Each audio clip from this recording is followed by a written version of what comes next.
From the Northway Bank Online Newsroom, I'm Gare McKenzie. This local and regional news update is brought to you by Northway Bank. Want a Northway Bank teller to keep in your pocket? There's an app for that. Now available for iPhone and Android. Download yours today. Northway Bank with 17 locations throughout New Hampshire. The people you know, the bank you trust. Member FDIC, equal housing lender. Conway's Jeff Locke put on a pitching display to remember yesterday, pitching 7 scoreless innings against the Cardinals in St. Louis and earning his team a 9-0 shutout win. The victory puts Pittsburgh in first place in the National League Central Division with a record of 15-10. The team's 15th win in April matches its all-time first-month record. Locke's teammates supported him with 4 homers, including 2 from catcher Russell Martin in a 5-run 9th inning. Locke gave up only 3 hits while walking 2 batters and striking out 4. His ERA improves to 2.83, and he's now 3-1 on the season. The Redstone Rocket has now pitched 13 straight scoreless innings, giving up a total of just 5 hits while striking out 10 batters. It's 4 o'clock.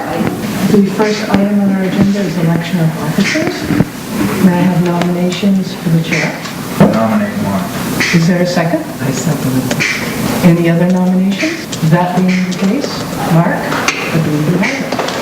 All those in favor, please signify by saying aye. Aye. Opposed? And I'll abstain.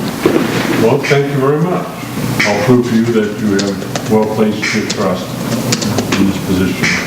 That's the sound of Conway Public Library trustees Thursday afternoon choosing newly elected member Mark Hounsell as chairman, one of the first official acts taken at the board's first public meeting since Conway's town meeting.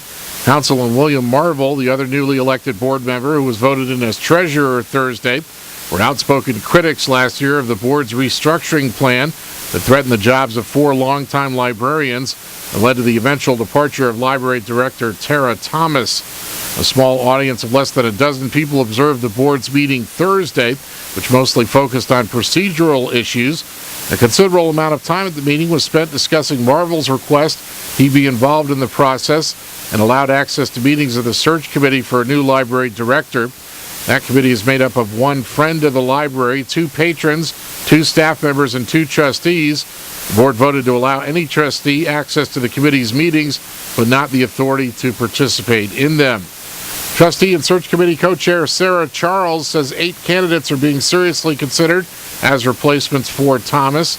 Trustees also discussed the problem of limited parking at the library and possible options to alleviate the situation. One possibility is the purchase of a small lot across the street.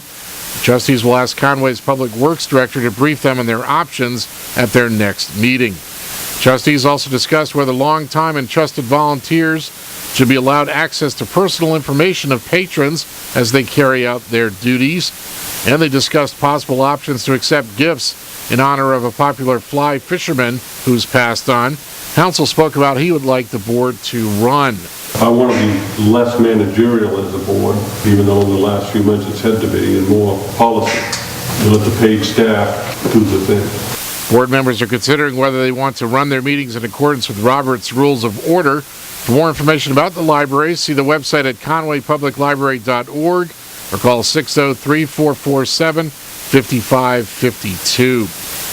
In Maine news, Maine State Police are cracking down on drivers who aren't buckling up. State Police issued more than 3,000 seatbelt summonses and warnings to drivers in the first 3 months of the year. The chief of the state police had asked troopers to make seatbelt enforcement a priority, resulting in more than 2,400 summonses and more than 2,500 warnings being issued from January through March. Colonel Robert Williams, head of the state police, says about half of those killed on Maine roads this year were not buckled up. In other sports news, the New Hampshire Fisher Cats lost 2-1 in 12 innings to the Reading Fightin' Phils in Pennsylvania yesterday afternoon. Portland Sea Dogs collected 11 hits to beat the Thunder 9-5 yesterday in New Jersey. Manchester Monarchs lost 3-2 in overtime yesterday to the Springfield Falcons in Massachusetts in Game 2 of the Calder Cup Eastern Conference quarterfinals. And the Portland Pirates face elimination from the playoff picture after losing Game 2 of their Eastern Conference quarterfinals 4-2 yesterday to the Syracuse Crunch in New York. The Ottawa Senators beat the Boston Bruins 4-2 last night in the NHL's rescheduled regular season finale. The Bruins finished fourth. They'll play Toronto in the first round of the playoffs. The Celtics topped the New York Knicks 97-90 in overtime yesterday to avoid a playoff sweep. And the Red Sox matched a team record with its 18th win in April by beating the Houston Astros 6-1 yesterday for a 4-game sweep. In the weather, partly sunny today, highs in the upper 60s, light winds becoming south around 10 miles per hour this afternoon. Becoming partly cloudy tonight, lows in the mid-30s, upper 30s in southern Carroll County, light winds, and mostly sunny on Tuesday, highs in the upper 60s. From the Northway Bank Online Newsroom, I'm Gare McKenzie.